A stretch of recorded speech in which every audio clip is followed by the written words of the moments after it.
The wind in Dead Horse Valley never rested. It howled through the canyons like an old ghost, carrying secrets that no one dared to speak. It was a land carved by dust and blood, where the law wore whatever face had the most gold behind it.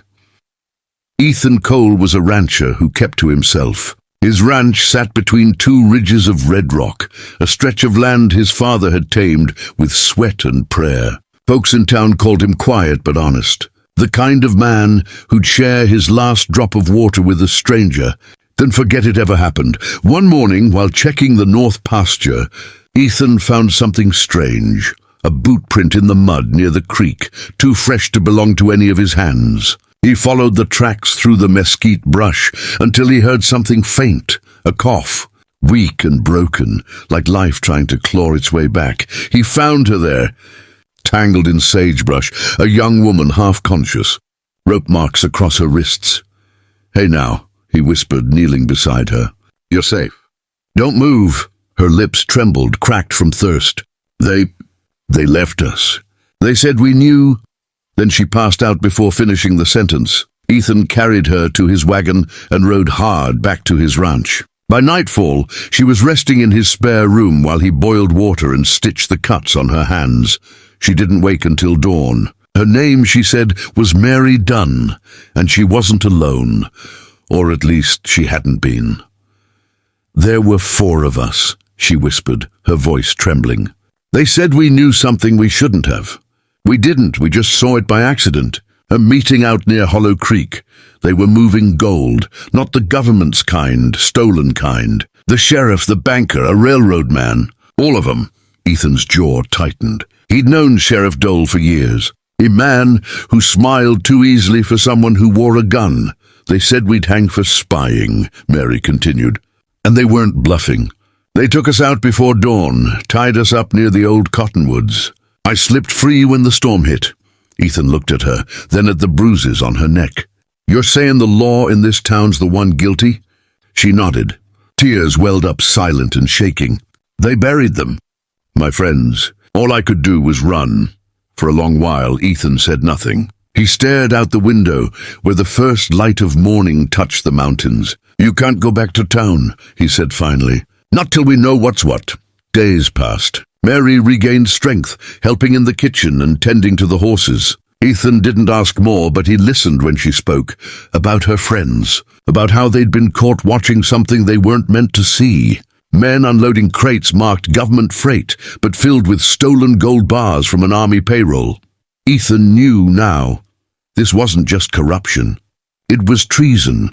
One night, as the moon painted silver across the land, he saddled his horse and loaded his rifle. Mary met him by the barn, eyes steady. "You're going to them, aren't you?" she asked. "I'm going for the truth," he said quietly. "If those men really did what you said, someone's got to answer for it." He rode into Dead Horse at dawn. The town looked the same, still dusty, still quiet, but the air felt heavier now, full of unseen eyes. Sheriff Dole stood on the porch of his office, arms crossed. "Ethan Cole," he called. "Heard you've been keeping company with a runaway. Dangerous thing to do." Ethan dismounted slow. "She's no runaway. She's the only one left alive after what you done." Dole's smirk faded. "Careful, rancher. You're talking mighty close to trouble." Ethan tossed something at his boots, a bullet casing. "Found this by Hollow Creek, Army issue. Want to explain that?" The sheriff's eyes flickered. Just enough for Ethan to see the guilt he'd hoped wasn't real. From the saloon balcony, 2 men stepped forward, the banker, Caldwell, and a man in a fine black coat, the railroad boss. "This doesn't concern you, Cole," Caldwell said smoothly. "You've got land, cattle, a good life. Don't ruin it for something that ain't yours." Ethan looked up at them. "Truth belongs to everyone, and you can't bury it forever." A gun cocked somewhere behind him. "You're a fool, Cole," Dole said coldly. "You could have lived quiet. Now you'll hang like the rest of them." Before the sheriff could draw, a rifle cracked from the ridge above. His hat flew off, clean shot. Everyone ducked. Mary rode down the hill on Ethan's second horse, holding his father's long rifle. "You're not hanging anyone today," she shouted. Panic spread.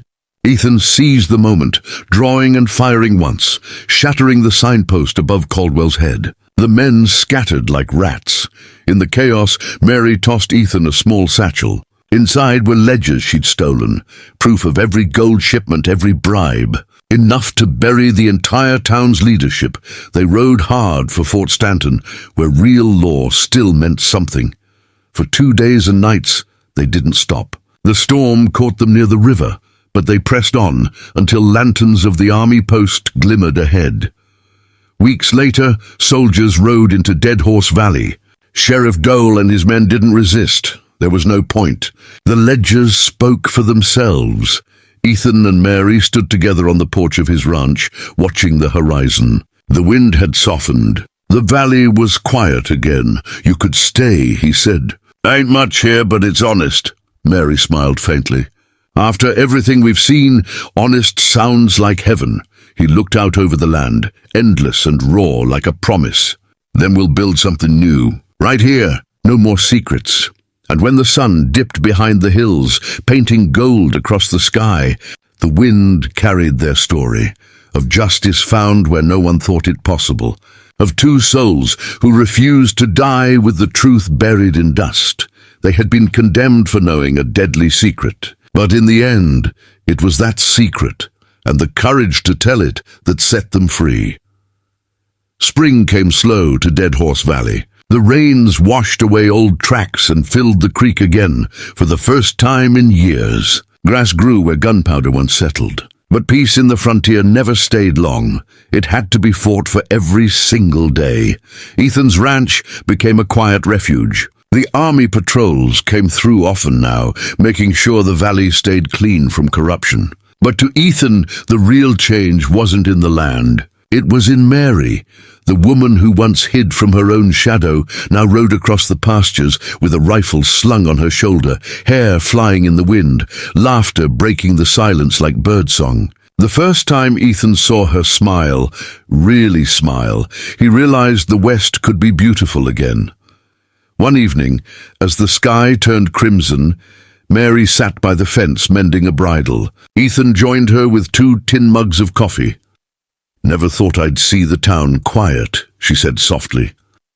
Quiet's good, he replied. Means nobody's hiding from anyone anymore. She looked at him.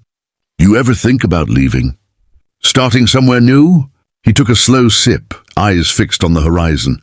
I used to, but now I think this is where I belong. This land's got memory. You can't run from it. You make peace with it. Mary smiled faintly. I think I'm starting to understand that.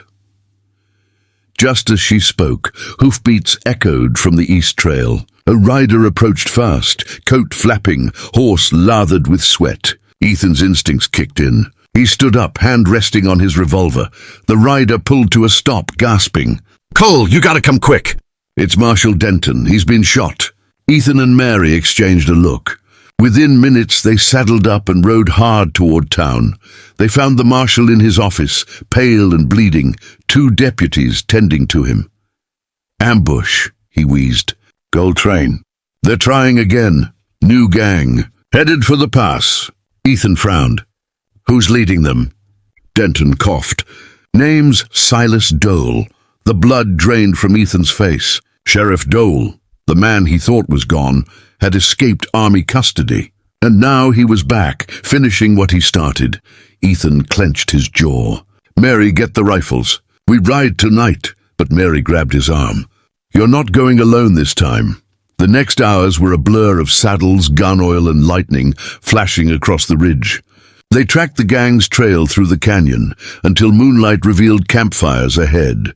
6 men guarding a wagon under the cliffs. Ethan and Mary dismounted, crawling low through the brush. He could hear voices, laughter, clinking bottles, talk of gold and revenge.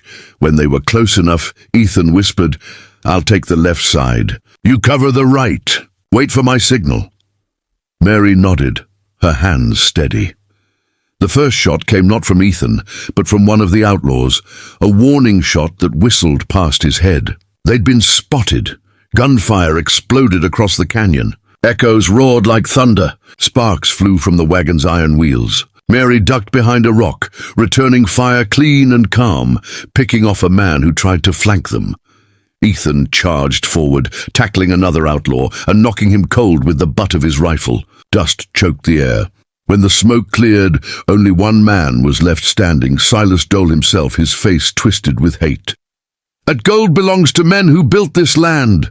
Ethan stepped closer, revolver leveled. "No, it belongs to the men who died for it, and the women you tried to hang for knowing the truth." Dole drew, but Ethan was faster. One shot, clean, the echo faded into silence. Mary stood there, rifle in hand, chest rising and falling. "It's over?" she asked. Ethan holstered his gun. "Yeah, it's over now." They opened the wagon and found the stolen gold, crates marked with the same insignia Mary had seen months ago. But there was something else inside. Letters, ledgers, names of politicians and lawmen across the territories. The entire network that had fed off the corruption.